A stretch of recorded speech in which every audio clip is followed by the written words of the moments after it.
Je suis arrivé à l'Observatoire de Meudon, qui fait partie de l'Observatoire de Paris, en 1985, donc sur un poste de chargé de recherche au CNRS.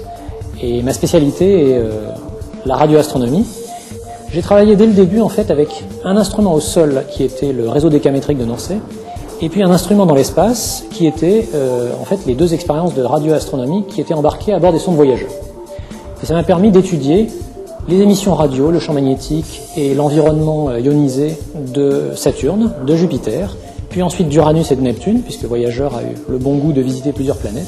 Donc en fait, on recevait des observations effectuées par les sondes Voyager, et en fait, on découvrait de nouveaux mondes qu'on essayait de comprendre. Et une partie des activités concerne ce qu'on appelle la vulgarisation scientifique, c'est-à-dire le fait d'aller un petit peu raconter le fruit de ces recherches au public, non que ce soit un dû dans la mesure où il y a des journalistes scientifiques qui font ce travail, mais de temps en temps, il n'est pas mauvais qu'il y ait une relation directe entre le chercheur et le public. Il y a un aspect très important qui est qu'on ne participe pas à la production de biens technologiques, mais à la production de biens culturels, ce qui, à mon avis, est placé au-dessus des premiers. Donc, dans mon échelle de valeur, c'est assez important. Et évidemment, il y a les aspects travail en équipe. Il y a aussi un aspect évidemment international. La recherche est par nature internationale, donc on va être amené à se déplacer, rencontrer des collègues à l'étranger.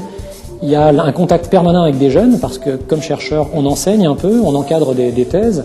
Donc il y a une très grande variété, je dirais, de questionnements et d'intérêts qui ne sont pas des intérêts pratiques et financiers.